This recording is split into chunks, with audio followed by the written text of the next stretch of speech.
बजा के हाँ हाँ क्या बात है मास्टर साहब। वाह माई मोरी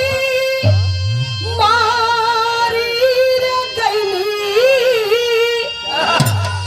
आखू छऊ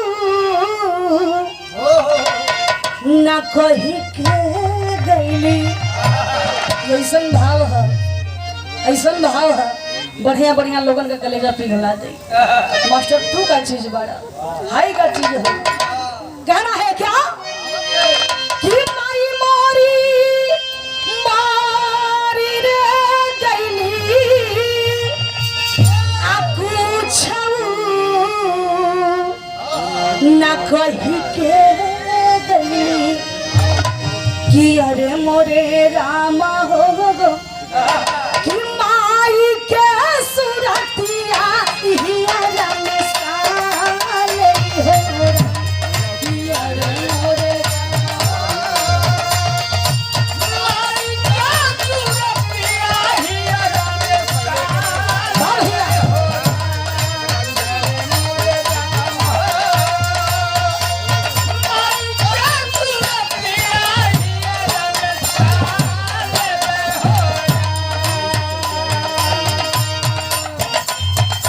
बाबूजी आज और बाबू भैया के बड़ा स्वागत हुई। काश माई रहती तो माई से कुछ बतिया लेती, दुपल बतिया लेती, बोल लेती, माई से कुछ कह लेती, कुछ सुन लेती। ये भैया मकारी ऐसा चीज नहीं हो दुनिया में कहीं घूमबा शरण ना मिली, माई के पास अइबा तो के शरण मिली, सारा दुख भुला जाए।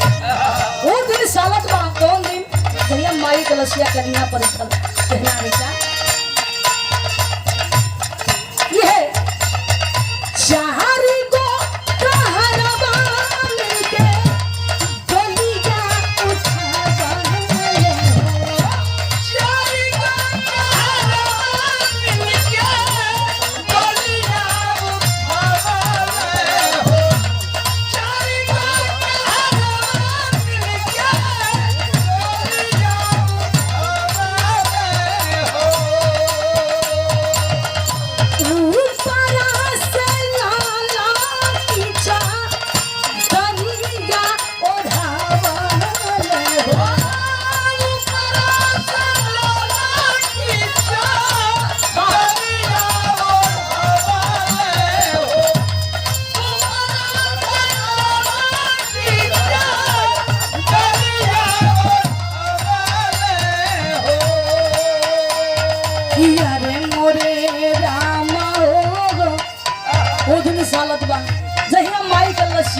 माई के कन्हैया पर लसिया उठल,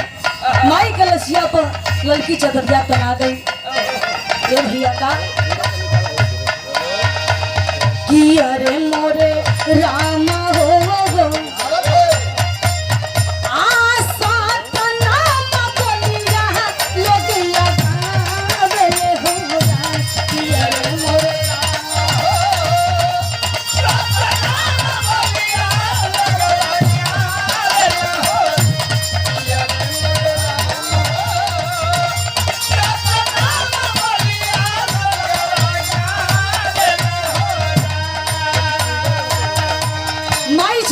भैया आज माई बिना है बात बगिया घर द्वार आंगन सुना है सब कुछ सुनसान उदास लग रहा बा। ये भैया यही बदे कहल जला कि चारों धाम घूम के दर्शन करबा कुछ सफल ना होई, माई के बोली बोलबा, माई का आदर करबा, सब विफल हो जाए। चारों धाम ना जा करके आप माँ को सुबह शाम समय से भोजन पानी दीजिए, समय से दुख सुख पूछ लीजिए, ये चारों धाम का दर्शन हो जाए। लेकिन आजकल का जो है ना छिटवा बना ना सिखवा हो। ए भैया ये माई मने तो कुछ जानते ना हो, बाबू मने कुछ जानते ना हो, माई मने बस ये जानत भाई बुढ़िया पुरनिया खाली घर में माई बस कपार खैले रहत है, बाबू जी खाली बस पूछत रहत हमार रोकत टोकत रहत हम। आदरणीय श्री गुड्डू यादव जी अंधों की धरती से क्या बात है। 100 रुपए का पुरस्कार आपकी ओर से प्रणाम आशीर्वाद की कामना है, बहुत बहुत धन्यवाद। ए भैया जब मोबाइल आ जाते है एप्पल का वो खरीदो भी हम चलो तो भी हम खाली मोबाइल में पैसा हो जात बा रिचार्ज हो जात बा अनलिमिटेड फोन लगा ले थमालो मैं जानो कैसी हो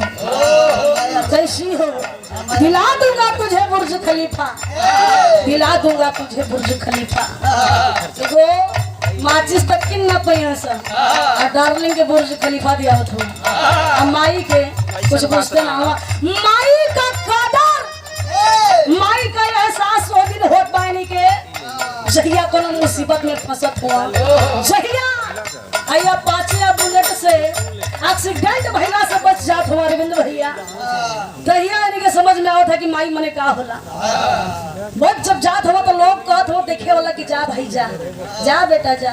तोर माई खर जीवतिया कइले रहली यही से तू आज बच गेल बारे ना तो बचले का कोनो चांस ना रहल तहिया उनके समझ में आवत तहिया कहत हो सकी प्यार व्यार मने कुछ ना आज के बाद से प्यार नहीं करूंगा माँ का सम्मान करूंगा करना चाहिए जो माँ को पूजा है जो पिता को समझाए वो तर गया और जो डार्लिंग भेड़ा में रहा वो गुजर गया। आइए आखिरी लाइन है कहना है क्या